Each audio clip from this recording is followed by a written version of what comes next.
কলম সমর্পণ কর্মসূচিতে পুলিশের হামলা ও ৫ জন আটক শিক্ষকের মুক্তির দাবিতে মোমবাতি প্রজ্বলন কর্মসূচি পালন করেছেন শিক্ষকরা। শনিবার রাতে শহীদ মিনারে তারা এই কর্মসূচি পালন করেন। প্রাথমিক শিক্ষক দাবি বাস্তবায়ন পরিষদের আহ্বায়ক শামসুদ্দিন মাসুদ বলেন, পুলিশের হামলায় ১৫০ শতাধিক শিক্ষক আহত হয়ে বিভিন্ন হাসপাতালে চিকিৎসা নিচ্ছেন। এ সময় দেশের সব প্রাথমিক বিদ্যালয়ে অনির্দিষ্টকালের জন্য কর্মবিরতির ঘোষণা দেন তিনি। বলেন, দাবি আদায় না হলে শিক্ষকরা ক্লাসে ফিরে যাবে না।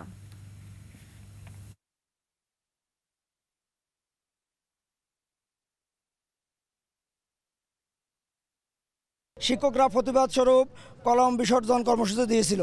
শান্তিপূর্ণ সেই কলম বিসর্জন কর্মসূচির শেষ পর্যায়ে এসে পুলিশের অতর্কিত হামলায় আমাদের ১৫০ শতাধিক শিক্ষক আহত হয়েছে। আগামীকাল আমাদের কর্মসূচি ঘোষণা করা হয়েছে। শহীদ মিনারে শিক্ষকরা অবস্থান করবে। পাশাপাশি সারা বাংলাদেশের সকল প্রাথমিক বিদ্যালয়ে একযোগে অনির্দিষ্টকালের জন্য পূর্ণ দিবস কর্মবিরতি চলবে আগামীকাল থেকে।